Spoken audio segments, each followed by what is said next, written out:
네, 최근 전해진 고용 지표들과 간밤 FOMC 등을 통해서 미국 경제는 탄탄하구나라는 것을 다시 한번 확인했습니다. 이에 따른 강달러 기조는 언제까지 이어질지 투자 전략 세워보겠습니다. 오늘은 LNS홀딩스 김선영 대표 나오셨습니다. 안녕하십니까? 맞습니다. 네, 오늘 새벽에 올해 마지막 FOMC가 이루어졌습니다.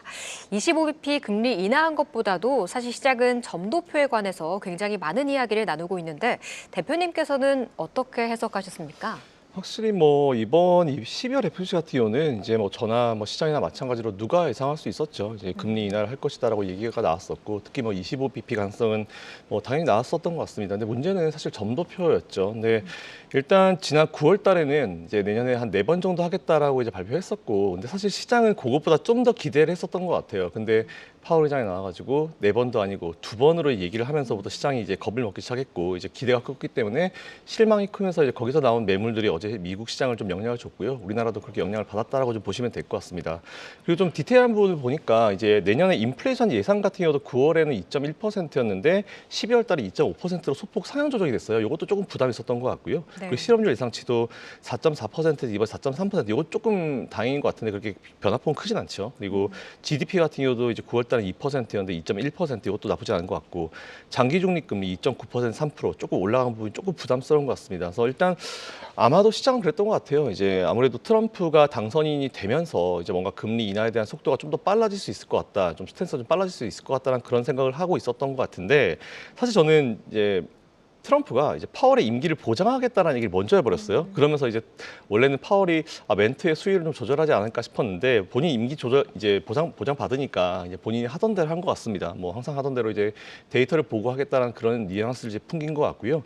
일단 금리 인하 속도를 이만큼 사실 줄이는 거는 그만큼 미국 경제가 좋다라는 걸 반증하는 거니까 일단 그거 가지고 실망감 때문에 매물이 나왔다 하더라도 우리가 여기 그렇게 크게 흔들릴 필요는 없을 것 같다는 생각을 가지고 있습니다. 네, 알겠습니다. 또 뉴욕 증시 또 시간대별로 좀 분석을 해보자면 어제 출발은 나쁘지 않았어요. 근데 파월 의장의 기자회견 후 뉴욕 증시가 일제히 급락했고 또 달러 인덱스도 급등을 보였습니다. 이를 빌미로 좀 조정 국면에 진입하는 걸까요? 일단 미증시는 조정이 한번 필요하긴 했었어요. 사실 너무 잘 달렸기 때문에. 그리고 제가 예전부터도 많이 말씀드렸지만 2004년도, 7년도 대세상시장에서도 단기 고점 대비해서 지수 기준으로 10에서 20% 조정은 있어 왔거든요. 그때 적정 조정이라고 전부터 표현을 하는데 이게 좀 필요한 시점이긴 했습니다. 근데 사실 이번에는 금리 인상 속도를 좀 이제 늦추겠다라고 했는데 금리 인하를 이제 멈추겠다라는 얘기는 아니죠. 물론 이제 아무래도 이제 횟수가 좀 줄긴 줄겠지만 이번에 금리 인하를 이제 좀 속도를 줄인다는 진위를 우리가 한번 생각해 볼 필요가 있을 것 같아요. 물량 빠지고 시장 빠진 건 어쩔 수 없지만 일단 파월 의장이 정확하게 얘기한 건 뭐냐면은 경기 침체 가능성은 거의 없다. 이런 식으로 얘기했어요. 말 그대로 이제 경제에 대한 자신감이 그만큼 이제 높다라는 그런 의미로 보시면 될 것 같고요. 내년부터 속도 조절을 하겠다는 얘기는 진짜 이제 경기 침체 가능성은 거의 없어졌다라고 보시는 게 맞는 것 같고 연준은 그렇게 판단했다라고 좀 보시는 게 맞는 것 같습니다. 파월 의장 잘 아시겠지만 되게 조심스러운 분이에요. 이런 멘트 하나 하는 거 되게 조심스러운 분인데 경기 침체 안 올 것 같은데라고 대놓고 얘기한 거는 내가 잘했다 이런 식이겠죠. 인플레이션 잡으려고 되게 고생 많이 하셨는데 어쨌든 연준의 판단은 그렇다라고 좀 보시면 될 것 같습니다. 그리고 미국 경제가 좀 굉장히 강하다라는 걸 좀 강조를 많이 했어요. 그러면서 정책 수행의 새로운 페이지에 돌입했고 적극적인 금리 인하를 할 시점이 이제 아니다라는 그런 내용으로 이제 얘기를 했습니다. 그리고 특징적인 부분이 뭐냐면은 이번에 금리 인하 결정이 되게 아슬아슬했다고 그랬어요. 동결할 수 있었다. 근데 저는 사실 이번에 동결했으면 시장 아마 더 깨졌을 거라 보고 있거든요. 네. 근데 아마 시장이 어느 정도 이제 원하는 바를 좀 맞춰가지고 이제 멘트를 한 것 같은데 일단 금리 인하 결정이 좀 아슬아슬한 결정이었다라고 하는 게 좀 특징적이었습니다. 그 얘기는 시장한테 저는 이제 좀 간접적으로 얘기를 한 거라 봐요. 이제 1월 달이나 내년에 초반에도 1분기에도 금리 인하를 계속 기대하고 있는데 제가 봤을 때 이 멘트는 뭐냐면은 내년에 1월 달부터 금리 인하 기대하지 않기를 바래 거의 이런 멘트라 보고 있기 때문에 일단 시장은 그거에 맞춰서 기대감을 좀 많이 낮추고 기대감을 크게 가지고 이제 포지셔닝 해놓은 거를 아마 어제 오늘 한 며칠 정도는 아마 좀 청산하고 이제 리밸런싱하는 과정이 좀 있을 것 같아요. 그 과정에서 아마 흔들리는 기업들이나 종목들이나 지수가 있을 텐데 오히려 이게 사실 여러분들께는 좀 기회가 될 거다라고 좀 보고 있습니다. 미증시 내년까지 저는 걱정 안 하고요.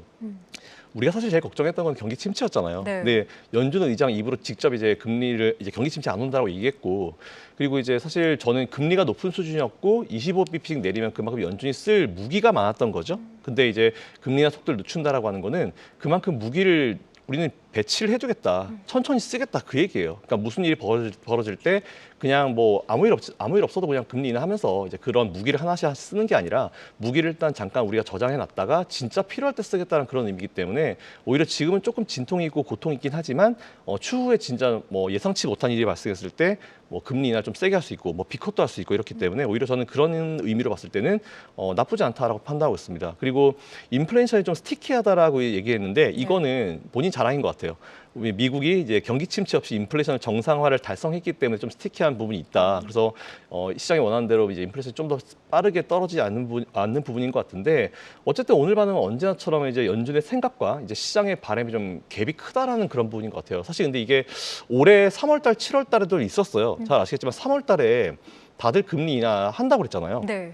근데 저는 안 한다고 했죠. 그러니까 제가 되게 이상한 사람이 됐었는데 일단 그때도 이제 다들 한다라고 하고 그걸 전제로 이제 분석글을 내놨고 연준의 생각을 들어보지도 않았는데 막상 안 하니까 그때 이제 시장 되게 힘들었거든요. 그러니까 사실 저는 그 상황이 이번에도 그대로 반복이 되고 있다라고 보고 있어가지고 사실 뭐 바라는 거는 뭐 시장의 자유이기 때문에 뭐라고 할 수 있는 부분은 아니지만 제가 보더라도 최근에 분위기가 너무 좋았고 종목도 너무 좋았고 지수도 너무 좋았기 때문에 너무 바람이 좀 기대감이 컸던 건 사실인 것 같아요. 근데 우리가 일반적으로 이제 기대감이 크면 실망이 크다 뭐 이런 내용 되게 많이 얘기하잖아요. 그게 그대로 이 여실히 오늘 시장에 드러났다라고 좀 보시면 될 것 같습니다. 그래서 일단 지금 전반적으로 뭐 투자 전략을 굳이 수정할 필요는 없을 것 같아요. 근데 최근에 들어가신 분들이 특히 이제 우리나라를 손절하고 미국으로 들어가신 분들께서는 아무래도 조금 들어가자마자 손실이 좀 있으셔가지고 마음 아프시겠지만 지금부터 철저히 분할 접근하셔야 됩니다. 그리고 요 흐름이 이제 길게 될지 짧게 될지 몰라요. 저도 이제 한 며칠 좀 지켜봐야 될 것 같긴 한데 확실한 거는 저도 이제 빠르면 내년 1분기, 늦어도 이제 내년 2분기 초반에는 한번 미국도